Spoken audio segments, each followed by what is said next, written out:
Before we dive into this incredible story, please subscribe to my channel, K9 Miracle Stories. Let's get started. They thought it was just another Monday morning. The school bell had barely finished ringing, and kids were hustling down the hallway, laughing, shoving, trading snacks, and sharing weekend gossip. No one expected the day to turn upside down. No one except for Atlas. Atlas wasn't your average dog. A 5-year-old Belgian Malinois was part of the school's K9 safety program, a quiet presence that usually blended into the background. But today, Atlas wasn't quiet. Today he stood, muscles tense, blocking the entrance to the girls' restroom with a growl so low it vibrated in the floor. Lena Marquez froze mid-step, one hand still gripping the strap of her glittery silver backpack. Her face drained of color, and her voice trembled as she stammered, "Please, I need to go. Please let me in." But Atlas didn't budge. The hallway fell silent, as if the air had been sucked out of the building. A few kids who had been racing toward class stopped to watch. Phones came out. Cameras clicked on. Someone whispered, "What's happening?" Another muttered, "Did she do something wrong?" Sergio Morales, the kid who sat behind Lena in math, nudged his friend. "Dude, why is the dog freaking out like that?" Lena's hands trembled. She glanced around as if searching for an exit, but Atlas's deep, rumbling growl kept her rooted to the spot. His eyes, sharp and unblinking, seemed to stare right into her soul. "Atlas, come on, buddy." "What's going on?" said Officer Grady, the K9 handler, jogging over with a clipboard still in hand. He'd been reviewing safety drills for the week, not expecting his partner to cause a scene. Atlas didn't respond to the command. His body language was clear, ears flat, tail stiff, every muscle in his body coiled like a spring. His eyes never left Lena. "Miss Marquez, is there something in the restroom we should know about?" Grady asked, voice firm but kind. Lena shook her head, tears starting to pool in her eyes. "No, please." That's when it happened. Atlas lunged, not at Lena, but toward the door itself. His front paws slammed against it with a loud thud, causing the metal to shudder. A few kids shrieked and stepped back. The janitor, Mr. Howard, peeked his head out of a nearby classroom, mouth dropping open.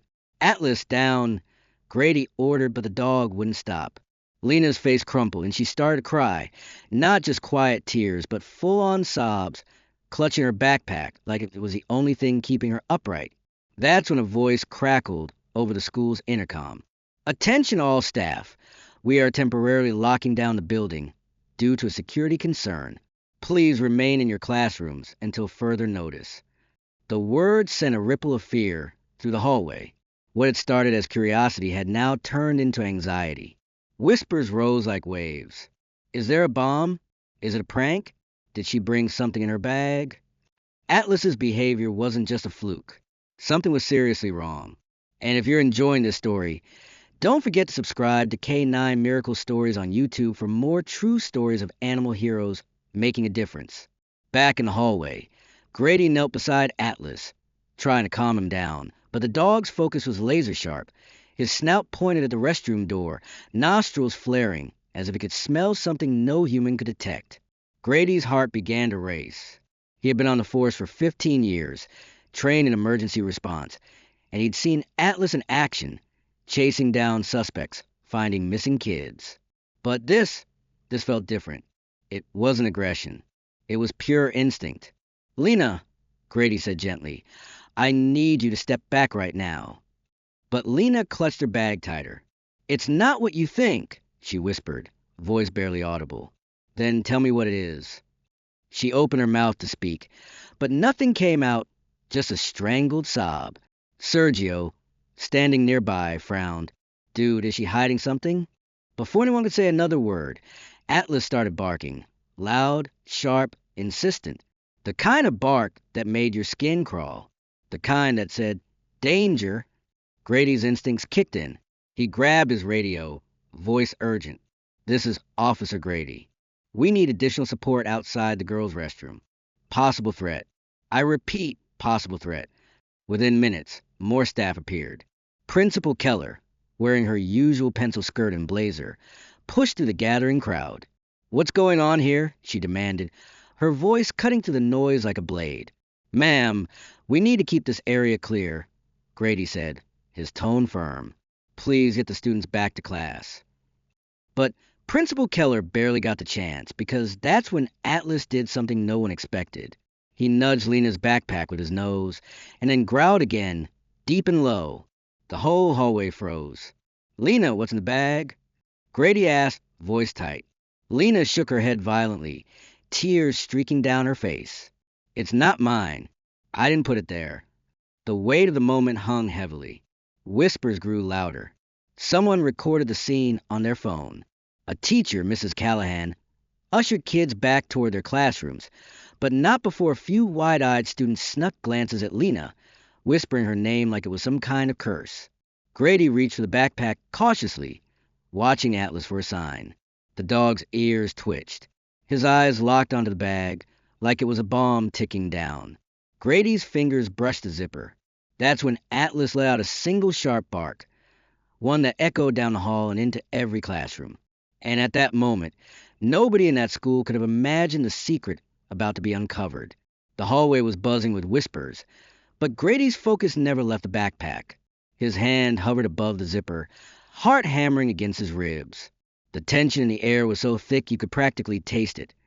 Fear, confusion, and a lingering question no one dared to say out loud. What was Atlas trying to tell them? Lena's breathing was ragged, each inhale catching in her throat like she was fighting to hold back a scream. Her eyes darted between the backpack, Atlas, and Grady, silently pleading, but with what? For him not to open it? For someone, anyone, to stop this from happening? Principal Keller stepped closer, her heels clicking against the tile floor, a forced calm on her face. "Officer Grady, is this necessary? We're causing a scene." Grady shot her a look, low and firm. "Ma'am, with all due respect, Atlas has never been wrong. We don't know what we're dealing with yet." Keller hesitated, her lips pursing. But then she glanced at Atlas, how the dog's body was stiff as a board, his hackles raised, and his eyes locked on the bag like it was alive. Even she couldn't argue with that. Grady inhaled deeply and unzipped the backpack inch by inch. Every sound felt magnified. The whisper of the zipper teeth, the collective inhale of the students, Lena's soft whimpering. Inside, there was a textbook, some notebooks, a pencil case, and then at the bottom, a small black hard plastic case, no bigger than a lunchbox. Grady froze. Lena's voice cracked, barely audible. "I swear I didn't put it there." Grady gently lifted the case out and set it on the floor. The moment it touched down, Atlas growled again, low and steady, like a warning. Grady flicked the latch open, just enough to peek inside. His stomach dropped. Inside the case was a tangled mess of wires, a small blinking light, and what looked like a bundle of batteries wrapped together with electrical tape. It wasn't a prank. It wasn't a toy. It wasn't anything a kid should have. The hallway erupted in gasps. A teacher yelped. Sergio muttered, "Oh my God," his voice shaking. Grady's instincts kicked into overdrive. "Everybody back. Get the students to safety," he barked, stepping between the kids and the device. His voice was sharp, the kind that makes people move without thinking. Principal Keller's face drained of color. She fumbled for her phone and stammered into it. "We need emergency services now." Lena collapsed to her knees, sobbing into her hands. "I didn't know. I didn't know. Please." Grady knelt in front of her, voice gentler now. "Lena, talk to me. Where did this come from? Who gave it to you?" She shook her head, tears streaming down her cheeks, her words tumbling out in broken pieces. "I don't know. Someone. They told me to hold it. Just hold it. I didn't open it. I swear." Grady's pulse raced. He glanced at Atlas, who stood by the bag, tail stiff, eyes fixed like a laser pointer on the device.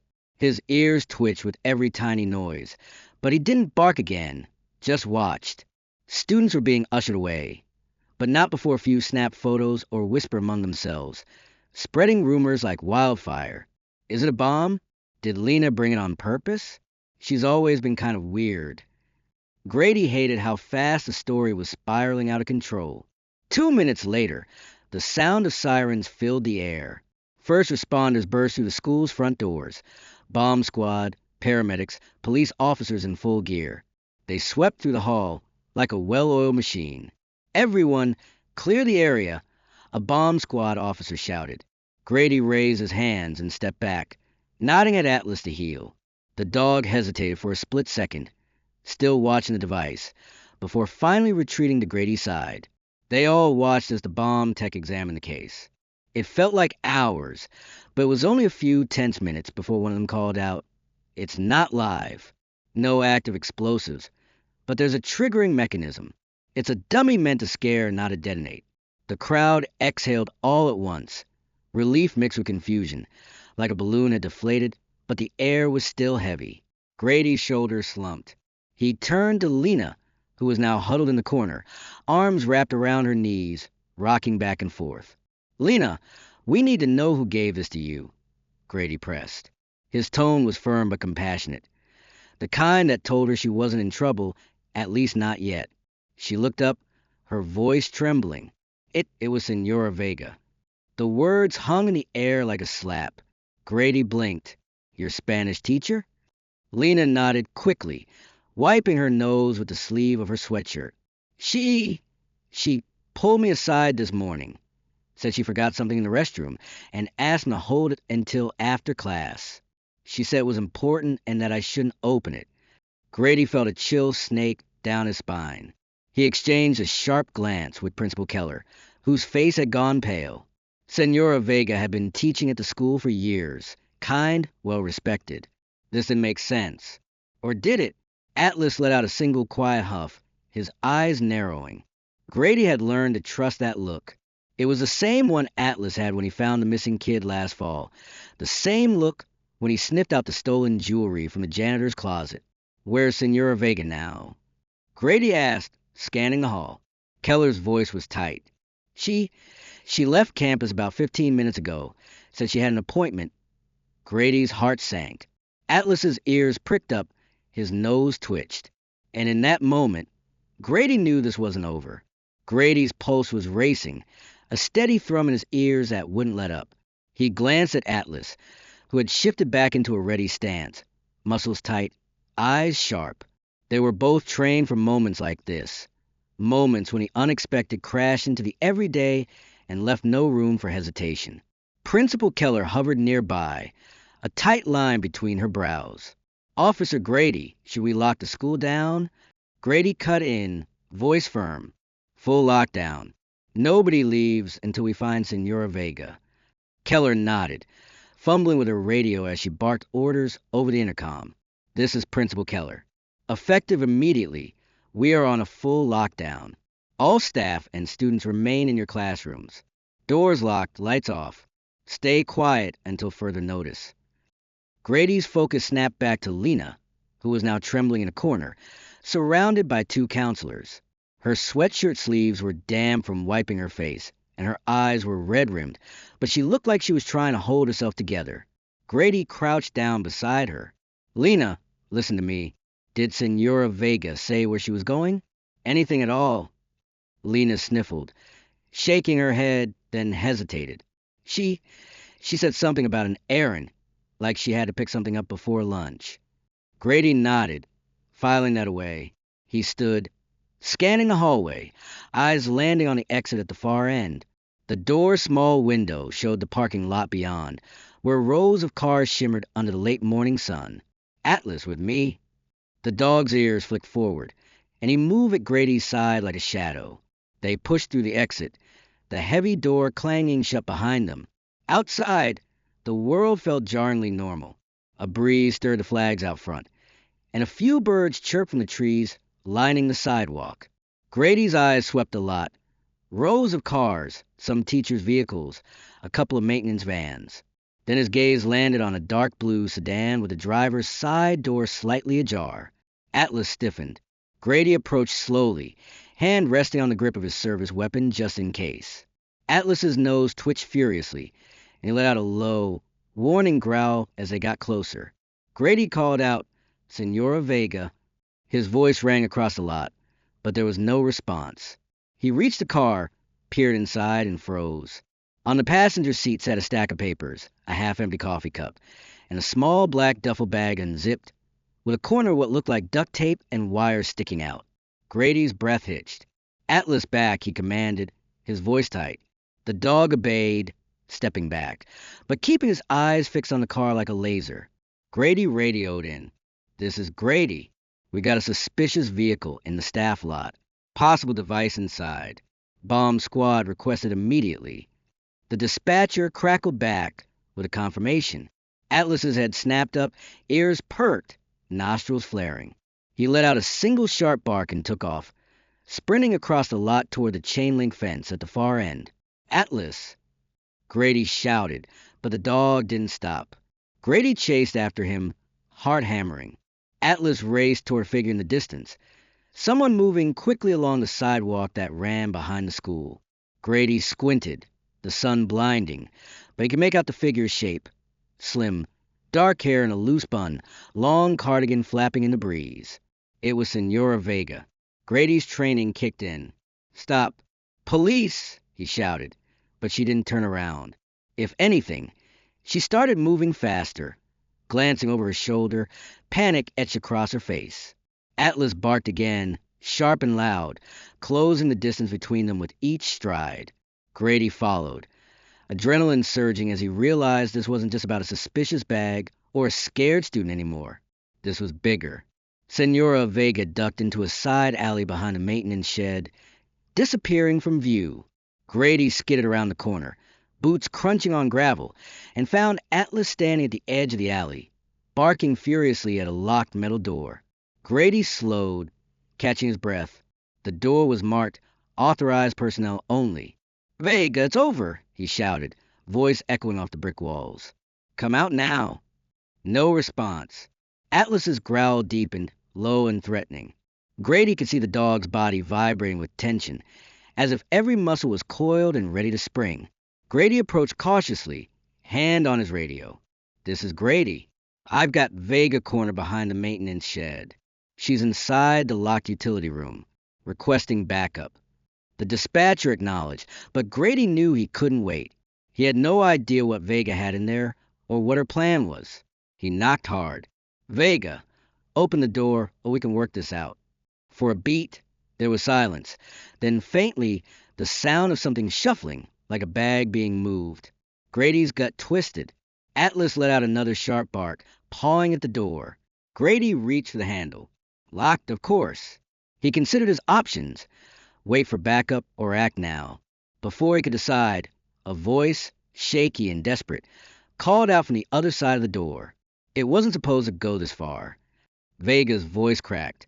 Grady's heart pounded in his ears. "Then open the door. Let's talk." A long pause. Then the sound of a key turning. The door creaked open an inch, just enough for Vega's face to appear. Pale, eyes wide with fear, hand shaking. Grady's breath caught. Behind her, in the dim light of the utility room, he saw a second bag, another black duffel, this one larger, with wires spilling out. Atlas barked furiously, lunging forward. Grady held him back barely. Vega's voice trembled. I didn't know how else to fix it. They promised it wouldn't be real. They said it was just a scare tactic." Grady's mind raced. "Who are they?" But there was no time. "Step back from the bag, Vega," he ordered, voice calm but firm. "Step back now." Vega hesitated, hands trembling at her sides. Grady could see the guilt, the panic, the sheer weight of whatever mess she'd gotten herself into. But the clock was ticking and the danger was real. And Atlas wasn't taking his eyes off that bag for a second. Vega's hands trembled at her sides, eyes darting between Grady and the black duffel bag, sitting on the floor behind her, wires trailing out like tentacles. Atlas growled low and guttural, his teeth bared as he pressed forward, his body a wall of muscle ready to react. Grady kept a steady hand on Atlas's harness, but he could feel the tension vibrating through the dog's frame. "Vega, step away from the bag," Grady repeated, his voice calm, steady, like talking down a scared animal. Vega's lip quivered. She took a shaky breath, but didn't move. "They told me it wasn't real," she whispered, her voice barely audible. Grady's eyes narrowed. "Who are they?" His gut twisted, a sick sense of dread blooming in his chest. Vega, listen to me carefully. That bag. He pointed at the duffel. What's in it? Tell me exactly what they told you. Vega shook her head, squeezing her eyes shut like she could will a moment away. It's not what you think. It was just supposed to scare them, to send a message. They said it was fake, just wires, nothing more. Atlas let out a sharp bark, startling her. Grady's voice sharpened. Vega, step back now. Finally, like a thread snapping, Vega stumbled backward, her hands raised. Grady moved quickly, placing himself between her and the bag, Atlas glued to the side. Grady knelt, heart pounding, eyes scanning the bag, the tangle of wires, the faint blinking red light on a small device inside. It didn't look fake. Not at all. He pulled his radio to his mouth, voice tight. Dispatch, this is Grady. I have a second suspicious package in the utility room behind the maintenance shed. Possible IED. Bomb squad needed ASAP. Vega is in custody. Send backup. The reply crackled back. Copy that. Bomb squad en route. Grady exhaled, but it was a shaky breath. He glanced at Atlas, who was staring at the bag like it might lurch up and bite. The dog's instincts had been dead on so far, and that alone made Grady's skin crawl. Vega, he said, turning to her. She was pressed against the wall, hands trembling. Tell me everything now. Who gave you that bag? Who told you to bring it here? Vega's voice was barely a whisper. I can't. They said they'd hurt my family. I didn't have a choice. Grady's jaw tightened. Who? Vega. Tears spilled down her cheeks. I don't know. I never saw their faces. They wore masks. They left the bag at my door this morning with a note. Said if I didn't do exactly what they said, they'd make sure my son never made it home from soccer practice. Grady's stomach turned to ice. This wasn't just a scared teacher making a bad decision. This was something bigger. Before he could ask more, the distant wail of sirens cut through the air, growing louder by the second. The bomb squad arrived in full gear, moving like clockwork. Grady stepped back as they assessed the situation, their equipment gleaming in the sunlight, their faces grim behind protective visors. Atlas stayed close, eyes never leaving the bag. Grady rested a hand on the dog's head, silently thanking him for catching what no human ever could. Minutes stretched into an eternity as the bomb techs worked, their voices clipped and professional. Finally, one of them called out, We've got a timer. It's active, counting down less than 5 minutes. A wave of nausea washed over Grady. 5 minutes. 5 minutes to figure out if the device was real or not. 5 minutes until what? Can you disarm it? He asked, voice toward the bomb tech. A woman named Jess Parker didn't look up. Working on it, but it's wired tight. This isn't amateur stuff. Grady's gaze flicked to Vega, who had slid down the wall, hugging her knees to her chest, rocking back and forth, whispering something under her breath. Atlas stayed on high alert, pacing in a tight circle, nose twitching as if he could smell the tension in the air. Jess's voice snapped him back. Okay, we're going to need to evacuate the building. If this thing is real, we don't have time to second guess. Grady nodded, already on his radio. All units, begin full evacuation of the school. Move students and staff at least 2 blocks away. This is not a drill. He heard the urgency in the dispatcher's voice as they relayed the orders. Overhead, the school's PA system blared. All students and staff, evacuate the building immediately. Leave your belongings. Follow teacher's instructions. Move calmly but quickly. Grady felt the knot in his chest tighten as the minutes ticked down. Jess worked steadily, sweat dripping from her brow. I'm going to try a manual override, but if this thing's rigged with a secondary trigger, we might not get a second chance. Grady's mind raced. A secondary trigger. His gut screamed that this wasn't just about one device. He turned to Atlas. Let's check the area. Atlas took off down the hallway, sniffing low to the ground, pausing briefly at the janitor's closet, then moving on. Grady followed, pulse hammering in his ears. Suddenly, Atlas stopped dead at the edge of the hallway, nose pointed toward the air vent. He let out a sharp bark, paws scrabbling at the grate. Grady's heart lurched. Another device. Before he could process it, his radio crackled.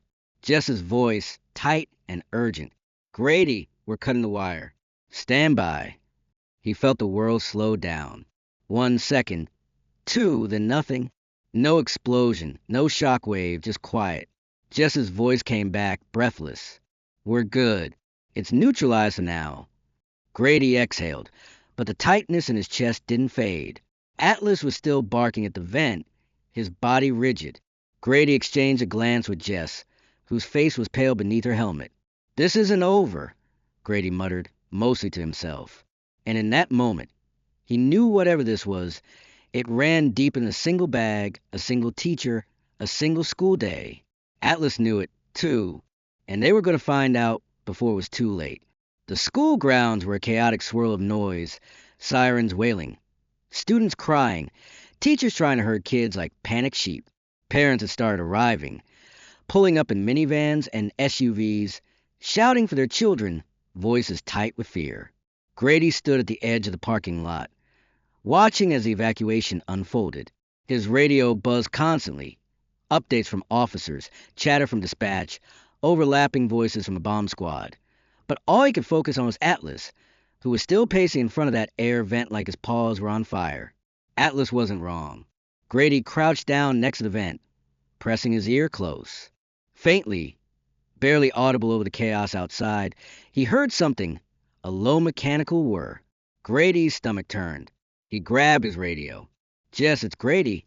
We've got another one." An air vent near the utility shed. Atlas is all over it. "I'm hearing a sound like a motor or a fan. We might have more devices in the ventilation system." A pause. Then Jess's voice came through, steady but urgent. "Copy that. We'll send in a sweep team. Stay clear, Grady. This could be a trap." Grady's gut twisted. A trap? He scanned the lot, heart racing. If there were more devices in the vents, it could be a whole network rigged to go off one after the other. A domino effect. The thought sent a cold shiver down his spine. Atlas let out a sharp bark, spinning on his paws to face the back fence. Beyond it, a narrow alley ran behind the school. Grady's eyes followed the dog's gaze and caught sight of something. A shadow slipping between two dumpsters, too quick to make out, but definitely moving fast. "Atlas, go." The dog shot off like a bullet, tearing across the grass and leaping over the low fence with practiced ease. Grady chased after him, breath ragged, boots pounding on the pavement. The alley was tight, lined with overflowing trash cans and the faint stench of old grease. Atlas was ahead, barking furiously, closing in on the figure. Grady caught a glimpse, a man in a dark hoodie, face hidden, backpack slung over one shoulder. "Stop! Police!" Grady shouted, but the man didn't stop. If anything, he sprinted faster, weaving between bins, knocking over a stack of pallets with a loud crash. Atlas lunged, teeth bared, but the man turned sharply, spraying something from a small canister. Pepper spray. Atlas yelped, recoiling, shaking his head furiously. But Grady was already there, tackling the man from behind with a grunt that sent them both sprawling onto the concrete. The impact rattled Grady's bones, but he didn't let go. He pinned the man's arms behind his back, feeling the hard shape of something in the backpack pressing into his side. "Don't move!" Grady barked, voice low and dangerous. The man thrashed beneath him, cursing, trying to twist free, but Grady held firm, adrenaline making his grip like iron. Atlas, still coughing and blinking through the burn, circled back, teeth bared in a snarl. Grady yanked the backpack off the suspect and tossed it to the side. "Atlas, check." The dog, still squinting from the spray, hesitated, then carefully sniffed the bag. His tail stiffened, and he barked once, sharp and loud. Grady unzipped it slowly, heart pounding. Inside was a mess of wires, duct tape, and what looked like a timer counting down 4 minutes. Grady's blood ran cold. "Jess, this is Grady," he barked into the radio. "We've got another device." Repeat, "Another device." Alley behind the school. Suspect in custody. Atlas confirmed the threat. Timer active. 4 minutes left. Jess's voice crackled back, tight and focused. "Understood. We're redirecting the bomb squad. Evacuate the area if you can. Grady's hands were shaking, but his voice stayed steady. Copy that. Get here fast. He turned the man over, pressing a knee into his back. Who are you working with? What's the plan? The man sneered, spitting onto the ground. You're too late. Grady's heart hammered. Too late for what? Atlas barked again, frantic now, circling back toward the air vent, then toward the school's main building, as it tried and pull Grady's attention in two directions at once. Grady's brain raced, fitting pieces together. The first device in Lena's backpack, the one in the utility room, the vent, the backpack in the alley. It wasn't random. It was a coordinated setup designed to hit multiple points at once. A soft voice interrupted the chaos. Officer Grady. Grady turned. Lena was standing at the edge of the alley, eyes wide and glistening, her hair tangled from the evacuation rush. You can't be here, Lena, he shouted, panic rising, but she shook her head, tears spilling down her cheeks. I think I know who's behind this. Grady froze. Who? He demanded, voice tight. She took a shaky breath, her hands clenched into fists at her sides. It's Mr. Doyle, the substitute teacher, the one who's been helping Senora Vega with extra lessons. I saw him giving her a package last week, and today he left right before everything happened. He was in the teacher's lounge. Grady's stomach dropped. Doyle, a substitute, no background check. In and out of the school for weeks. He cursed under his breath. Atlas growled low, ears pricked, as if confirming what Lena had said. Grady rose, hauling the suspect to his feet. You're coming with us. But the man just laughed, low and bitter. You think you can stop it now? Grady's pulse thundered in his ears. He glanced at Atlas, who was already moving, nose to the ground, tail rigid, following a new scent trail that curved back toward the main building. Grady knew one thing for certain. They were running out of time. Grady's boots pounded the pavement as he sprinted across the school courtyard, Atlas leading the charge. His lungs burned, heart racing, but he didn't slow down, not when every second counted. The suspect's mocking words echoed in his head. You think you can stop it now? He pushed it aside. Focus. Atlas skidded to a stop near the side entrance of the main building, nose pressed to ground, tail stiff, barking urgently. Grady followed the dog's line of sight and spotted it, half hidden behind a row of trash bins. Another black duffel bag, wires snaking out like roots from a tree. Grady's stomach twisted into knots. He pulled his radio. Jess, I've got eyes on a third device. North side entrance behind the cafeteria. Timer status unknown. Bomb squad priority. Copy that, Grady. Jess's voice crackled through. Hold position. We're almost there. But there was no holding back Atlas. The dog lunged at the bag, sniffing furiously, then stopped, his body stiffening, eyes locked as if he could sense the danger pulsing inside. Grady knelt, trying to stay calm, his hands hovering above the bag. The digital timer on the side flickered into view. 47 seconds. He felt the blood drain from his face. Atlas barked sharply, snapping Grady out of the fog. If this bag was connected to the others, if it was part of a bigger system, cutting the wrong wire could set off the whole thing. Grady's fingers trembled as he examined the tangle of red and green wires inside. The blinking light mocked him with every second that passed. Atlas whined softly, pressing his body against Grady's leg, grounding him in the moment. Okay, buddy, Grady muttered, voice barely above a whisper. We've got this. A commotion behind them. Jess and the bomb squad arrived in a blur of gear and urgency. Jess dropped to her knees beside Grady, scanning the device. Two-stage trigger, she muttered, voice tight. It's rigged to go if anyone tries to move it. We've got less than a minute. Grady's pulse roared in his ears. Jess worked fast, hand steady, sweat dripping down her temple, cutting the primary wire now. Atlas barked, a sharp warning sound. Jess's hand froze. She looked at Grady, then back at Atlas.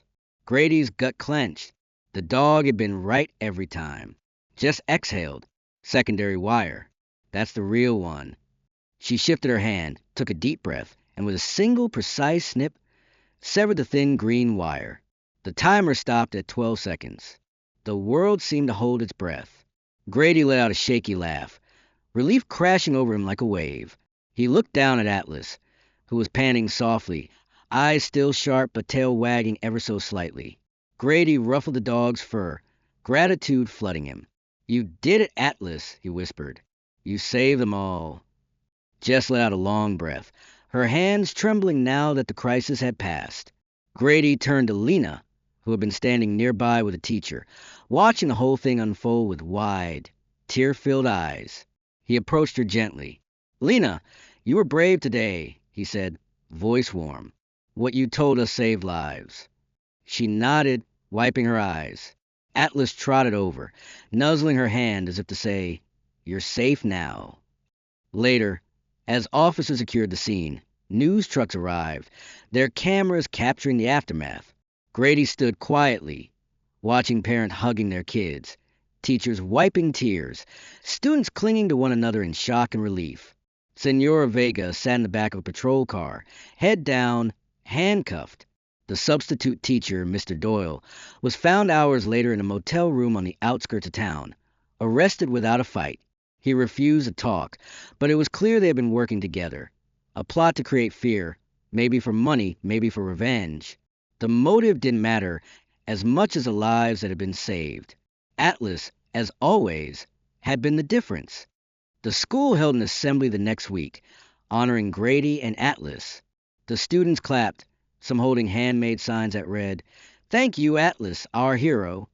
Grady kept it simple when he spoke, letting the real hero stand beside him, tongue lolling, tail wagging proudly. That night, Grady sat on his porch, the sky streaked with pink and orange. Atlas sprawled at his feet, snoring softly. He watched neighborhood kids riding bikes, parents chatting on their lawns, and he felt a rare, deep sense of peace. This could have ended so differently, but it didn't, because of Atlas, because of instinct, because of trust. And maybe, Grady thought, because sometimes a dog sees what humans can't. Thank you for following this story. What do you think would have happened if Atlas hadn't been there that day? Let me know your thoughts below. If you love this tale of courage, subscribe to K9 Miracle Stories now. Join our pack and never miss a heroic moment.